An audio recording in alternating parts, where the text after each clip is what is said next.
Hey there, Sports History fans. Arnie Chapman here from the Sports History Network to share with you an awesome announcement. Now dig on this. 4 of our amazing podcasts have clinched spots in the final round of the Sports Podcast Awards, and we need your support to take home the trophy. First up, we've got Basketball History 101 driving the lane in the Best Basketball category. Then on deck, we've got Orville Mulligan Sports Writer. He's cracking up the competition in the Best Sports Comedy category. Marty's Illegal Stick is dominating the ice next in the Best Hockey category. And last but not least, we have Wrestling with Heels on powerbombing its way to victory in the Best Wrestling category. Now, again, we're counting on you to cast your vote and help out these incredible podcasters secure their well-deserved recognition. It's super easy. All you gotta do is head over to the dedicated landing page. That's at sportshistorynetwork.com/vote. Again, that's sportshistorynetwork.com/vote. Now, let's take another look at sports yesteryear with this episode brought to you by, of course, the Sports History Network. This is the Pigskin Daily History Dispatch, a podcast that covers the anniversaries of American football events throughout history on a day-to-day basis. Your host, Darren Hayes, is podcasting from America's North Shore to bring you the memories of the gridiron, one day at a time. So as we come out of the tunnel of the Sports History Network, let's take the field and go no huddle through the portal of positive gridiron history with PigskinDispatch.com. This podcast is part of the Sports History Network, your headquarters for the yesteryear of your favorite sport. You can learn more at sportshistorynetwork.com.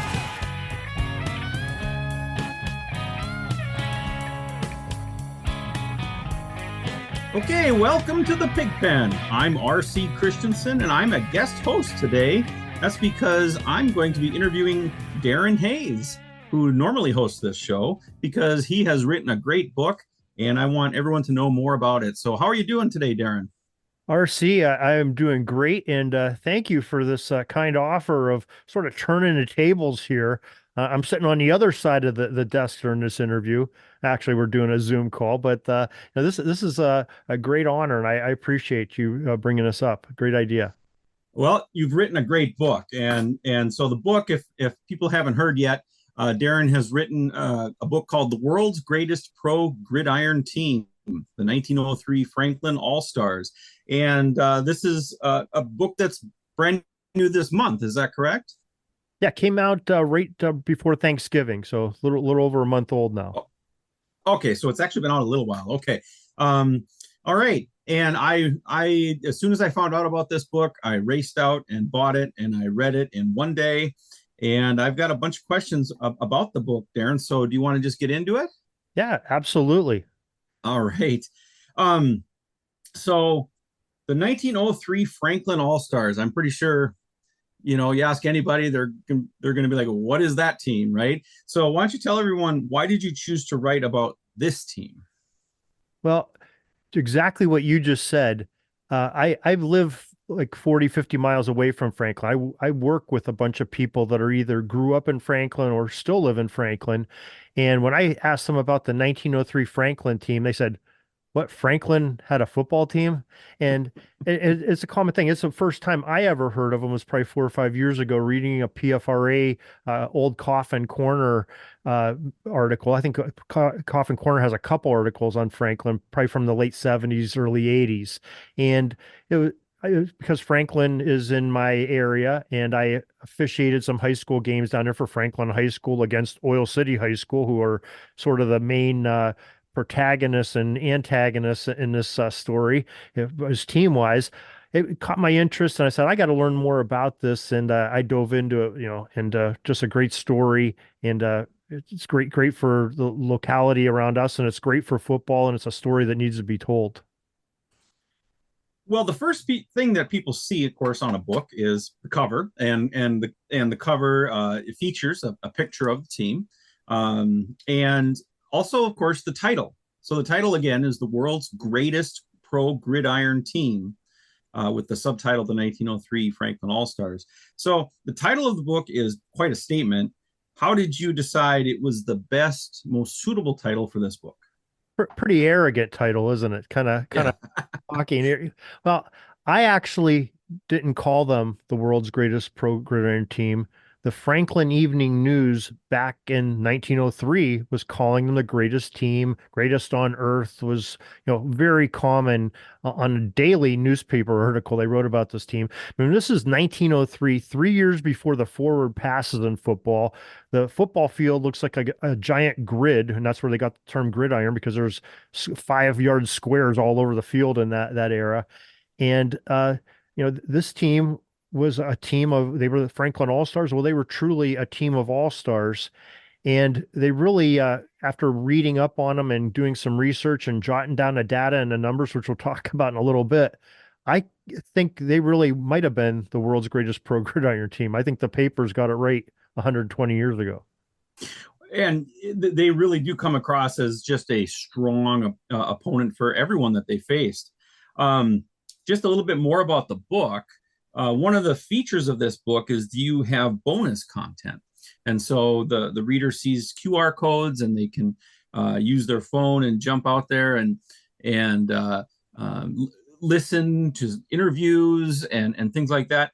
When and why did you decide to include bonus content? What was the driver for that? Well, I, just like you, I read a lot of football books. For a while there, I'm doing maybe 5 or 6 football, history books a month, and I mixed them up. I had some ebooks, I had some regular old-fashioned, hardback books and paperbacks, and read them on PDFs. And I like different aspects of each of those genres of reading. I like the ebooks, how you can jump to a hyperlink and go to someplace else to get some bonus content. And I said, and I use a lot of QR codes in my job, working in a factory here in Erie. And I said, boy, I know how to do the QR codes. And I wanted it to really be an extension of Pigskin Dispatch, the website and the podcast. And I'm honored to have a lot of great friends that know a lot of things about that era. So I talked to a few of them, Ken Crippen and Timothy P. Brown, Joe Ziemba, and we put some things together that just tell the rest of the story. I tried to stay focused on Franklin and that 1903 season that they had, and I let some of the other things, like learning what a line buck is. Timothy P. Brown is a great collegiate historian from the turn of the last century and into the 1920s. I said, what a perfect person to have tell that, what a line buck is. And he educated me on it too. So a couple other things. And some of them was me reaching out and asking some questions, because, asking Ken Crippen about a Syracuse, team, an all Syracuse team, which I knew a little bit about, but not much. But he grew up in that area, and that's his area of expertise. And I thought was very appropriate, and it was great that they got to be involved with the book, and it makes a little bit special experience. And I'm not sure, I don't know of anybody else that's done QR codes like that, taking them to podcasts. There's one link that takes you to a game that was filmed during the time of this book, 1903. Thomas Edison filmed what was many believe is the oldest footage of live football, the Harvard-Yale game in 1903. So I connected them to the YouTube page of somebody else's video of that, so which is kind of cool too. Yeah, and as a reader, it was kind of nice sometimes to take a break from the task of reading and just listen or watch or what have you. So it's a kind of a nice addition to this type of book. I think people might see it as an opportunity for things that they might be publishing in the future. So the 1903 Franklin All-Stars, you said there was a couple of PFRA articles that kind of spurred things for you. After when you look back on all the research that you did do, where did you actually get the bulk of your information then for this book? Well, a lot of it was going back to that old newspaper, going through newspapers.com. The Franklin newspaper was a wealth of information. Like I said, this was they were pretty ticked at Oil City from the year before. So, and this is before sports journalism. So this was just like a regular newspaper. It was almost a daily column. Anything that was going on from the beginning of October through the middle of December, almost daily, they had something on this Franklin team, because here was a bunch of out-of-towners that came into their town. I mean, Franklin's not a very big town, even to this day. and probably maybe they were bigger back in 1903 than they are today even. So anybody that come in as a visitor to their town, that was big news. And these were folks, that were heroes and walking the streets and, eating at the restaurants and anything else, playing catch out in the street, probably who knows what they were doing, chasing the young ladies. So they got their news, anything they did was in that newspaper, and it was a great wealth of information. Also, the Venango Historical Society, which is in downtown Franklin, and it's actually in an old building right next to where General Charles Miller ran the Galena Signal Oil Corporation, and Charles Miller was sort of the main financier of the team. But it's right next door to his office building. You can look right out the window and you can see it. And a kind of neat thing when I was down there with my father and I were doing some research down there earlier this year, and there was a giant desk there, and the lady that was running Historical Society said, "Oh yeah, that was General Charles Miller's desk. We just bought it at an auction recently." So I'm sitting there, touching General Charles Miller's desk, looking out the window that's facing his old building, and doing research on his fabulous football team he put together. Boy, that's great. Yeah, it's those moments that really stand out to you when you're doing research. So where do you think you found the most valuable piece of information while you were? But that is really hard to say because there was such a wealth of it. I mean, the PFRA article was great, and that sort of eluded me. They got most of their information from a book that was published probably about 15 years after this. It was right around World War I. They published a look back at the rivalry of Oil City and Franklin in baseball. But it was a little booklet that the newspaper had put out, probably 20 pages long. And in it, they had one chapter on this. They called it the 1904 championship team. They were a little bit errant on their year, and the PFRA sort of picked up on that. They were off by a year, and they had some of the names wrong. And so the PFRA again followed suit. So I could tell that Mr. Carroll or whoever wrote this article, I'm not sure who wrote the article, was just off a little bit because they got some information from somebody trying to recollect, some 15 years later. And some of the names, like they were calling the manager Bill Prince, it's actually Dave Prince. And I got that information from the historical record, and the newspapers of 1903 also told that story. So there's a lot of good information in all of them that I took a little bit from each. Okay. No, that's great. It's always good to hear when you're able to, find errors which are understandable and then correct them as you can. So correcting the record is part of what I think drives some of us to do what we do. So when did you know that you could actually make a book out of this? At what point did you realize that, wait, this could be a whole thing?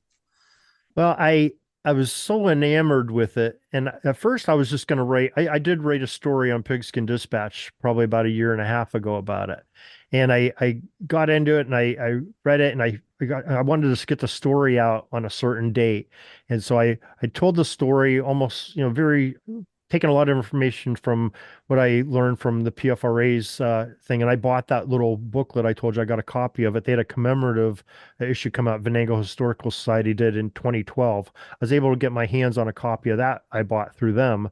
And so I had the actual, print what they had in there, not the original, but the copyrighted thing that they made years later. And so I got into that story a little bit, and I said, man, then I started looking at it in newspapers.com, and I said, oh, there's so much more to this.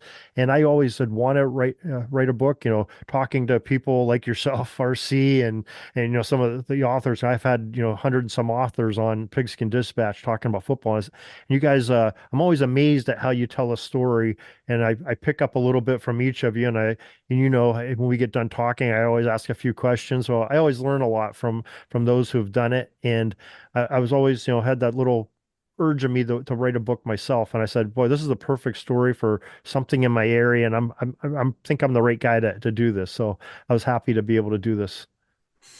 And one of the things that you mentioned earlier was, you talk about the rivalry with Oil City, but really football in the area, it sounds like, was kind of funded and grew out of oil financing. Is that right? Oh yeah, you had Oil City and Franklin were both in the Venango County, which is with Titusville, which is another city nearby. I don't think Titusville had a football team, but the first commercial oil well was founded by Edwin Drake, Drake's Follies they called it, just a few miles away from where these three cities are, and that's what boomed these cities into being, oil men and immense wealth, very rich. New York City was, you could read articles where New York City was always saying, hey, maybe we need some extra money on the Wall Street. Let's go down to Franklin or go to Oil City because that's where everything was happening. And General Charles Miller also controlled a lot of the railways because he sold signal oil, which was lubricant for the locomotives. And he reinvested that money into some of the locomotive industry. So he owned the tracks or a good portion of the rights to them between New York City and Pittsburgh. And think about it, 1903, they're building skyscrapers in New York City. Where are they getting their steel from? Pittsburgh. So Carnegie's selling it up to, the rich people, the Vanderbilts and the Rockefellers and, everything up in New York City and Cleveland. So there's a big triumvirate. So that railway line was very lucrative in that area. Okay. And so would you say, and this is jumping ahead a little bit in the book, but would you say that when they formed this 1903 team, that because of the wealth that was present, that they just spared no expense? I think, well, first of all, they were a little bit mad. I mean, just a little bit backdrop. The year prior, well, they had a rivalry with Oil City because they were both growing up at the same time. They were both wealthy, industrious towns. So people had a little bit more free time because there was some money. So first it started off the local boys playing a local boys in baseball. Uh, then it turned into football as football started to progress as a bigger sport and more popular sport. And then they both started bringing in some ringers, some outsiders to play and to coach. And it got to the point in 1902, they had 3 games scheduled. First time they played, they each had maybe 1 or 2 ringers on their team and ended up, I think they had a tie game their first play, if I remember. I might be off on this. Second time they play, or no, I'm sorry, I think Oil It City. was 6-5 Oil City, the first Oil one. City won that first one. That's Yeah. right. So Thanksgiving Day they play to a 0-0 tie, Mhm. and Oil City's not happy about it. So at the same time, that same weekend, the original National Football League of 1902, which was a 3-team league, had 2 Philadelphia teams based on the baseball teams, the Athletics and the Phillies, and a Pittsburgh team, the Pittsburgh Stars, that didn't have an affiliation with the Pirates, but there were some baseball stars that played on each of those because they were the athletes of the day. Well, so the Philadelphia Athletics played the Pittsburgh Stars in Pittsburgh for that championship of that league on what we would call Black Friday. So Oil City loses or I'm sorry, ties Franklin on Thanksgiving Day. They send a representative down that night, hire the entire Philadelphia Athletics football team to play the very next day on Friday. Or I'm sorry, they play the championship on Friday to play on Saturday, 2 days after the original game. And Oil City beats Franklin and takes them for money with a totally different team, I think, except for one player starting on that team. So Franklin people are really miffed. They've been hoodwinked.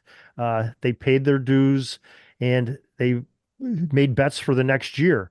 They Mhm. put in escrow accounts. And Charles Miller I think he must have lost a lot of money because he went to manager Dave Prince, who was sort of on and off as their manager in years past and didn't really participate a whole lot in 1902 as the manager. They had one of the players, one of the local guys was managing most of that year. Well, he hired Dave Prince and said, no, you're the manager next year. And I want a team. I don't care what it takes. I want a team that's going to beat Oil City next year, basically because they wanted their money back and they wanted their civic pride back. So Dave Prince, just clarify, that's spelled Printz. Is that correct? Yes. It's not like the artist formerly known as Prince, but the Dave Prince, he was a clothing merchant. He had played football though before, right? With the Nursery Club 11.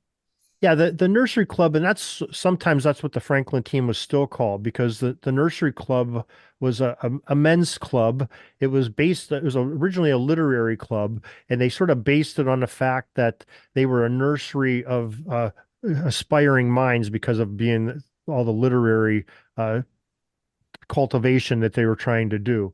So that's sort of what nursery wasn't, like a nursery for, they didn't have a bunch of babies or raising trees or anything. They were raising the sharp young minds of gentlemen around the area of Franklin. And these people, eventually this club became a well-to-do club. The building still stands in Franklin. It was the Franklin Club for a while. Now it's a vacated building. Actually, they were trying to sell it when I was down there last time. It's a beautiful building, and it still looks the same way it does in the images I have in the book. So it's very close to that. But anyway, that's what's sort of that was their headquarters, I guess you could say, because that's where everybody would go after work and probably have a few cocktails and shoot the breeze, maybe put together a football team at the same time. So, and Dave Prince did play for that. He played baseball for them. He played football for a couple years, and he really wasn't an athlete. He wasn't a large man, but he did his best. And when some bigger talented guys came in the All-Stars, there really wasn't anybody that was a local in Franklin that could compete on a team. There were a few players, but they were sort of minor roles, where they may have been a starter the year before. So yeah, but Dave Prince was a great mind of being able to talk to people and putting a team builder, I guess you could say, and had a great mind for that. Yeah, so Dave Prince was one of the key cogs in getting matchups and recruiting these all stars for 1903. But you do mention in the book that one of the other key uh, uh, people to think about is Tech Matthews. Why don't you speak a little bit more about Tech Matthews? Yeah, Tech Matthews is sort of one of those original outsiders that the Franklin people brought in. They knew that they needed somebody that had a good football mind, that had played the game outside of Franklin. A lot of teams were doing that all across the country. They were trying to bring college students or student athletes from the East that on successful programs to come to their town to teach them how to play the game of football and be a success. Well, they tried getting a couple different people. It sort of fell apart, and they came upon Tech Matthews, who was a superstar at Washington and Jefferson College, which is a little bit south of Pittsburgh, so still in Western Pennsylvania. And Tech Matthews came up from Texas. He was a Native American and a great athlete. I think he set some W&J records at the time while he was down there, and was one of the. I don't think he made All-American. I know he didn't make All-American, but he got pretty close to it. He was very well renowned as being a great running back. So he coached a team, I believe, 1901 and 1902. He was the player coach. And 1903, he was still that manager. He had that pivotal role, and he used some of those connections he had at W&J to bring some of the other athletes to the 1903 team. And so the other ones came from the East, from that original National Football League.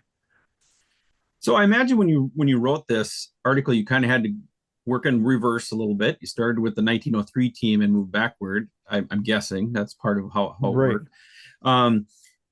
But so you had the information to start with about the 1903 team.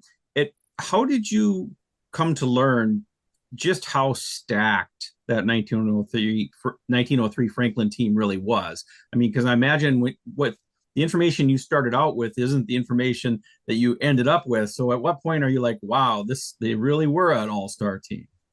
Well, you're right. I sort of went backwards. I was trying to find a central character to the story to sort of tie it together, which ended up being Dave Prince. But my first sight, was a name that I recognized was, Blondie Wallace was on this team. And I'm like, oh, he had to be a central part of us. Well, he was, but he wasn't there from the beginning of the story.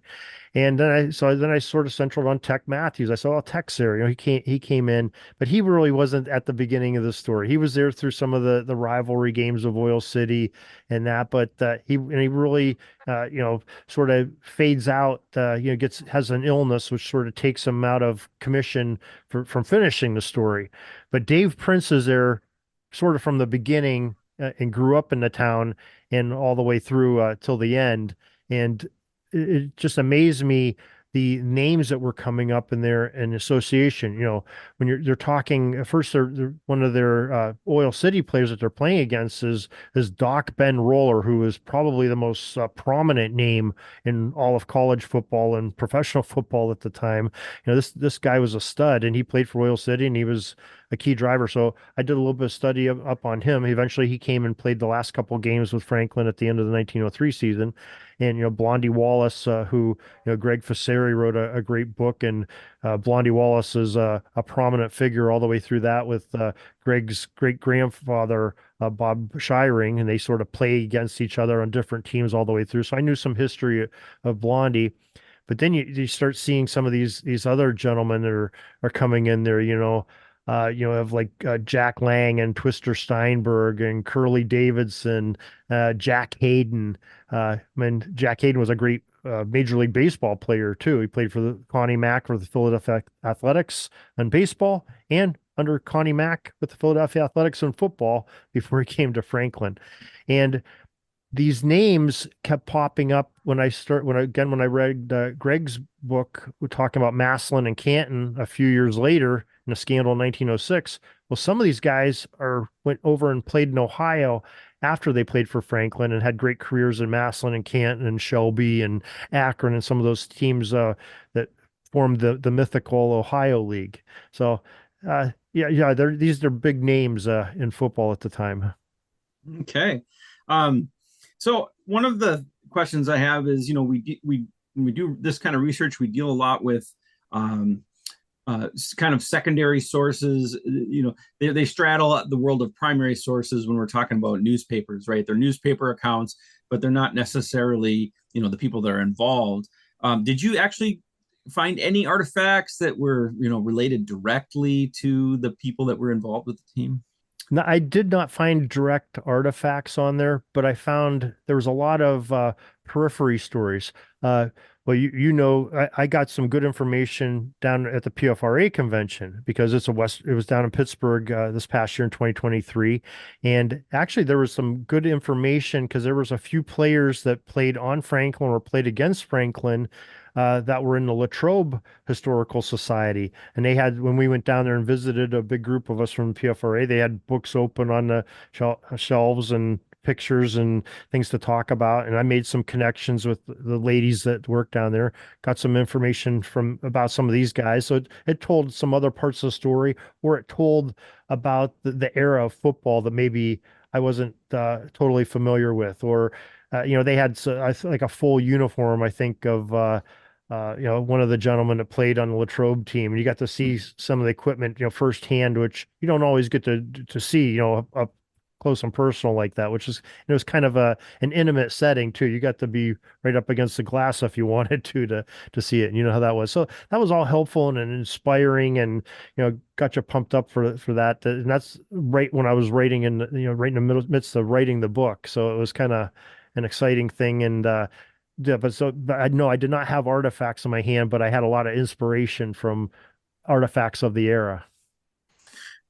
Which of the players on that team would you wish you had seen play? For me, it would be Twister Steinberg. Is that his name? Yeah. You had a good description there of the way he sort of twisted and lifted up his legs and stuff, and it reminded me of I'm a fan of the Minnesota Vikings, so it reminded me of Chuck Foreman, the idea of him, doing the spin move and things like that.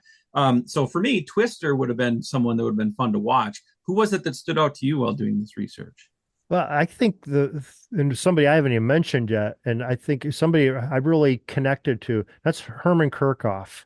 Herman Kirchhoff, I had never heard the name before until I started doing the research, but then I got into it. I mean, this guy played for almost 2 decades, played right in the mid 1890s, probably right after Pudge Heffelfinger. He might have been playing while Pudge Heffelfinger was, but I believe, played at Purdue a little bit, played under an assumed name.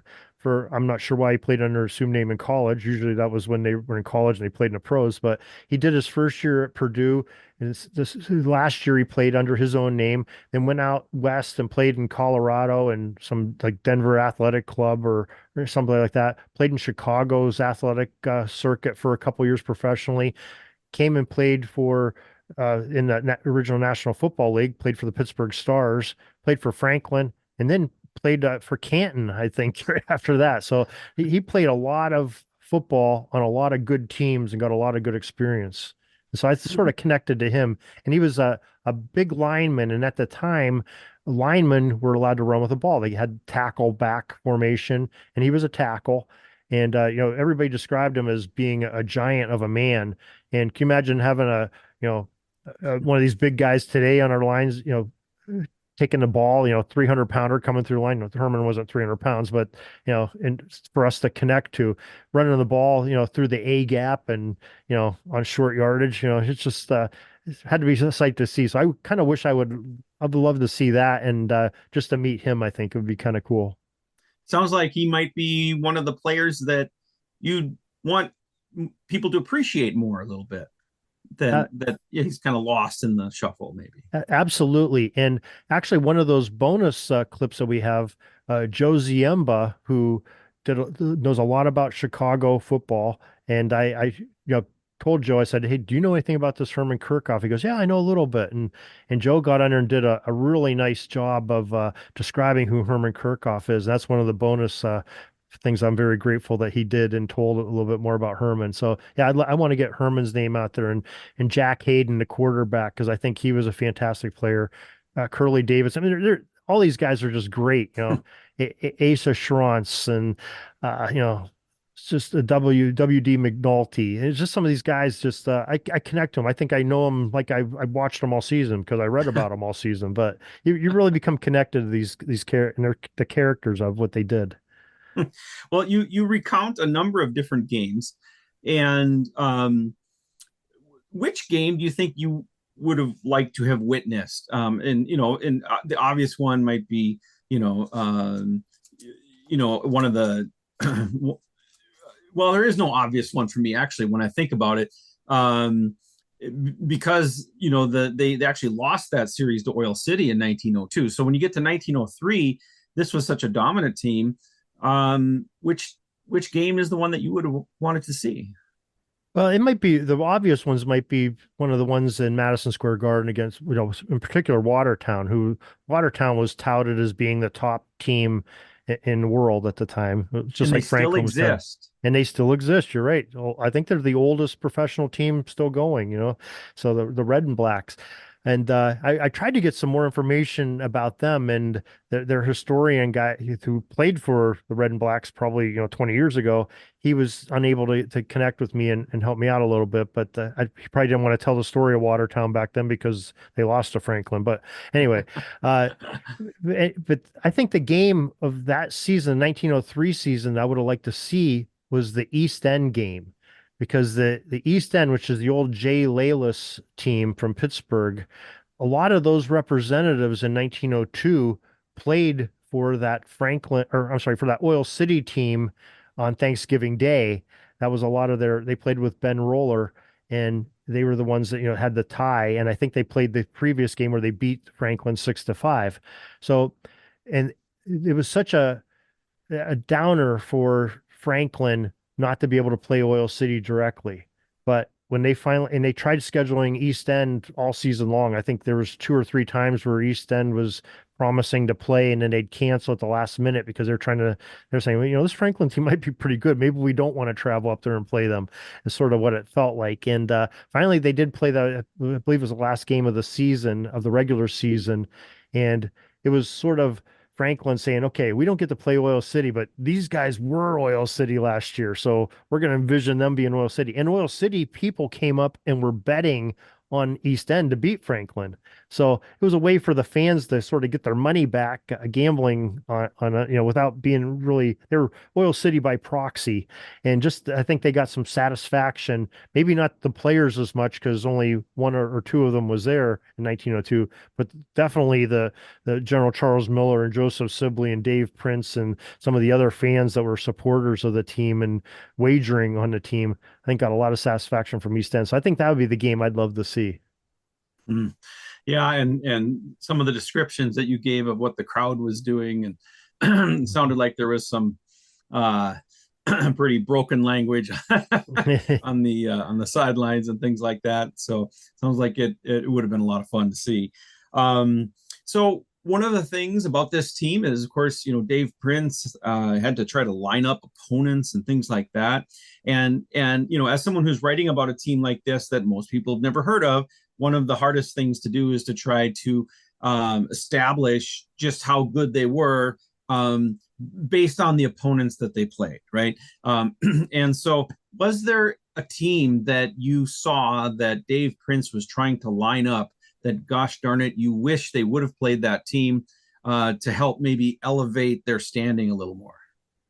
Well, I think definitely Oil City would have been a great one to play. If Oil City could have put together the team that they had in 1902, I think that would have been a great thing because it was a great team. I mean, Franklin had a really good team in 1902.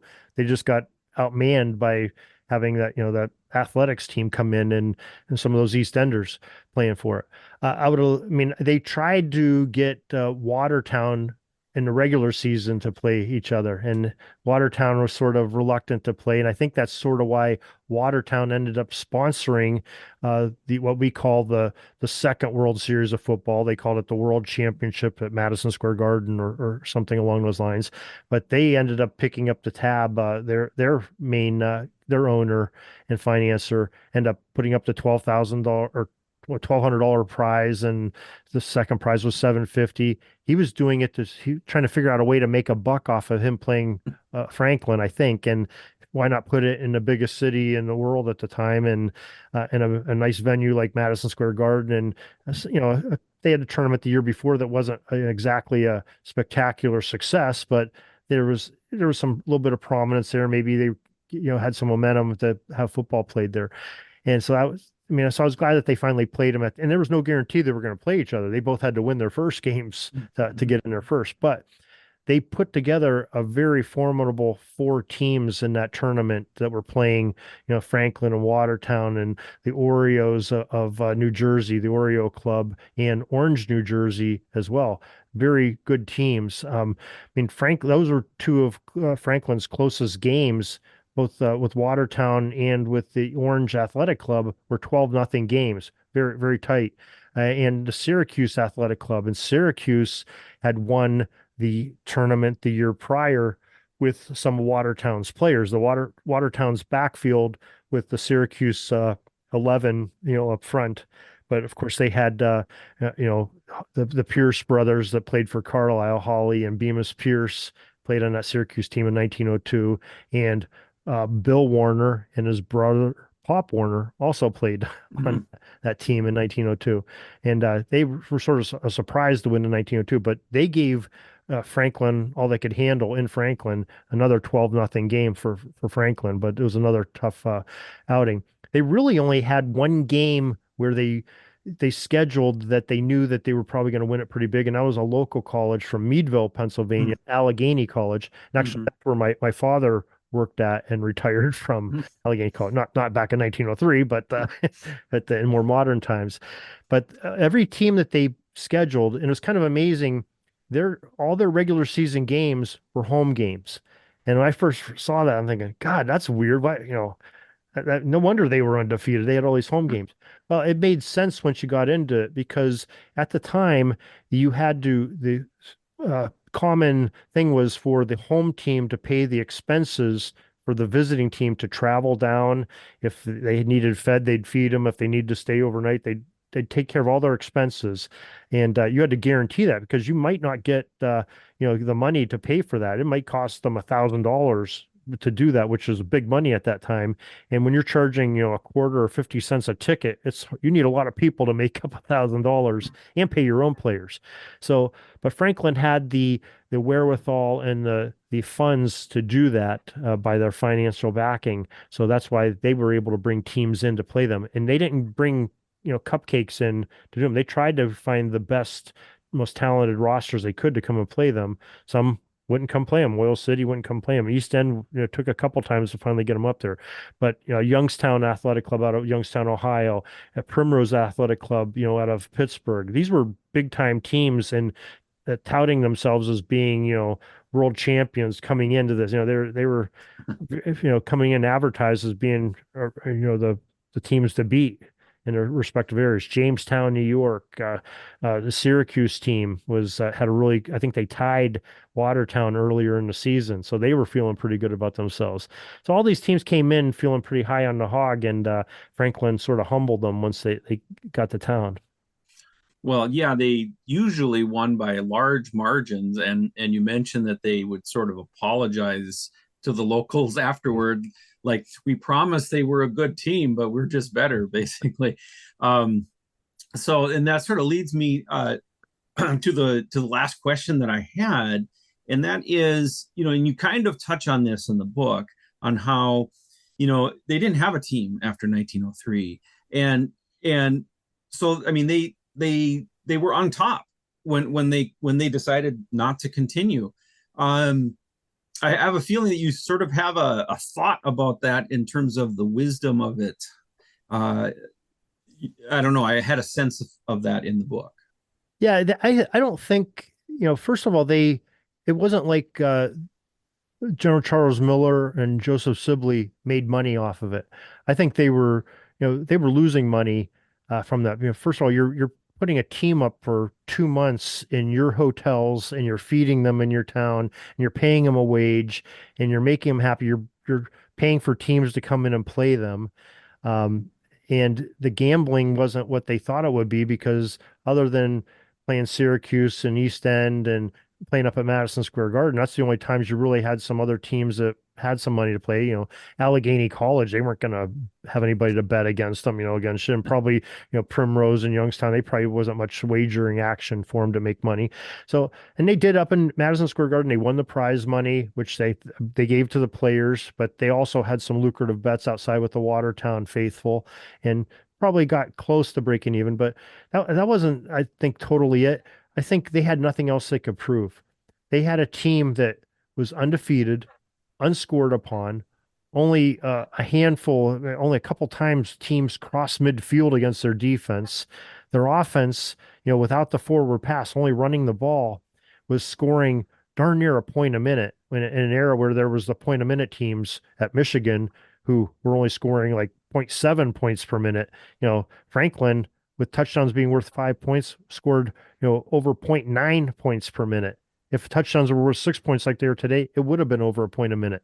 So think about that for a second. That's amazing to have a dominant defense, probably the most dominant offense I've ever heard of, scoring, and obliterating your opponents, and setting the world on fire. So I think that had something to do with it. They really couldn't go any further than that. And I think it sort of made some dominoes fall. Pennsylvania was sort of the birthplace of professional football in the early 1890s with Pudge Heffelfinger and John Brailer and such. And it sort of grew up there. And that's sort of where the power of pro football was. That's where the good teams were. Well, 1903, that was in Franklin, still in Western Pennsylvania. After that, you don't hear about Western Pennsylvania football till the 1930s when the Steelers come in, and God, they don't do anything till the 1970s. So really, the shift of power in Pennsylvania, and most of those players transferring over to Ohio and playing in the Cantons and Massillons, which aren't that far away, because Franklin's not that far from the Pennsylvania-Ohio border either. And I think that was a paradigm shift in pro football there, and sort of went to the Midwest, from sort of the Eastern, if you call Pennsylvania the Eastern state. And I think it also, set some things forward on, propelling the professional football to a whole new place too, because teams weren't able to build a powerhouse team like that anymore. And I think that's sort of maybe we forget about it, but maybe the NFL is pretty smart in having this parity in the league. So we don't have a team that's, one dominant team. That's great for the fans of that team. But the rest of them, can you imagine being a Syracuse fan thinking, hey, my team's undefeated. We won the World Series of football last year. And you go in and you get beat 12-0. You can't get over midfield. That'd be kind of humbling. So I think it did a lot for football, some lessons that we should learn. We don't ever want to have a team like that again. I don't prescribe to it, but you want to honor what these guys did, because they played by the rules and they did what they had to do, and they did it very well. All right. So you got another project? I've got a couple in the hopper I'm working Yeah. on. Yeah, Okay. sort of again, Western Pennsylvania themed with the football. So, but some good stories. I'm want to try to do some story on Coach Andy Smith, who coached the Cal Wonder teams of the 1920s, 4 national championships, 1920 through 1923. And had some great teams. He's actually from DuBois, Pennsylvania, originally. Played at Penn State and played for the Penn Quakers, University of Pennsylvania, when he was in college, and coached those teams too before he went to Cal. So I haven't seen a lot on him written. I'll tell his story a little bit. And we got some other things cooking too. All right. Well, that's great to hear. Once you get the bug, it's kind of hard to stop, isn't it? All right. Well, thanks, Darren. I really appreciate you taking the time to talk about this. And and I guess I just want to mention to people, if they don't know, that I have been on the show a couple of times here, and I just want everyone to know that I do have a couple of books out there myself, Mill City Scrum and Border Boys by R.C. Christiansen, both about some early pro football, and I'm working on a new one as well. So you and I, Darren, when we get done with this podcast, maybe we'll talk about both those things a little bit more. Yeah, and folks, you got to get the RC's books because these things are great. I mean, the Border Boys is, it's a fascinating look at something that we here, most of us in the States don't appreciate, but sort of that Midwest Canadian U.S. border with these players playing back and forth, and it's a great story there, and some things I learned a lot from that. And the Mill City Scrum, learning a lot about Minnesota football and especially the Twin Cities, which I found extremely fascinating. I'm not familiar with that area, so I learned a lot about that too. And there's some great players that you'll recognize that came out of those areas that had started their careers and had some great careers there. So I definitely highly recommend both those books, and go back and listen to the podcasts that RC was on. He talks about both of those books. I think we talked about the first book a couple of different times. Mill City Scrum, we talked about that earlier this year in 2023. You can go in the search of Pigskin Dispatch and just type in those, and you'll find them. The podcast will come up in the stories. And also, RC was talking about was an expert on one of our Rose Bowl shows we did a year ago now. Doesn't seem like a year ago, but gosh, that time flies. Okay. Well, I appreciate that. Thank you very much, Darren. Well, RC, I really appreciate you coming on here and sort of reversing the tables on me, and for reading the book and taking interest enough to suggest this and talk about it. And I really appreciate that. All right. Well, thank you. Peeking up at the clock, the time's running down. We're going to go into victory formation, take a knee, and let this baby run out. Thanks for joining us. We'll see you back tomorrow for the next podcast. We invite you to check out our website, pigskindispatch.com, not only to see the daily football history, but to experience positive football with our many articles on the good people of the game, as well as our own football comic strip, Cleat Marks Comics. Pigskindispatch.com is also on social media outlets, Facebook, Twitter, Instagram, and don't forget the Pigskin Dispatch YouTube channel to get all of your positive football news and history. Special thanks to the talents of Mike and Jean Monroe, as well as Jason Neff for letting us use their music during our podcast. This podcast is part of the Sports History Network, your headquarters for the yesteryear of your favorite sport. You can learn more at sportshistorynetwork.com. Hey there, sports history fan. This is Arnie Chapman, aka the Football History Dude, and I wanted to thank you for stopping by to listen to another episode here on the Sports History Network. Our podcasters are passionate about uncovering and sharing sports stories from yesteryear. And if you didn't know it already, we have over 30 shows across the network covering all sorts of sports history topics. In fact, here's a glimpse into one of our awesome podcasts here on the network. Do you wish you knew more about the 100 seasons of the NFL? You're in luck because you found the Football History Dude podcast, where each episode is a journey back in time to learn about the rich history of the NFL. From the founding of the league in an auto showroom, all the way to what it is today, America's favorite sport and a behemoth of an industry. My name is Arnie Chapman. Football is my passion, and I want you to come along with me each week to explore the yesteryear of the gridiron. So hop on board my DeLorean and let's get this baby up to 88 miles per hour. How about that? I bet you're super hyped to go listen to that new podcast, right? Well, to learn about this show and all the other podcasts on the network, head over to sportshistorynetwork.com/podcasts. Again, that's sportshistorynetwork.com/podcasts. Head over there today to find your next favorite sports history podcast.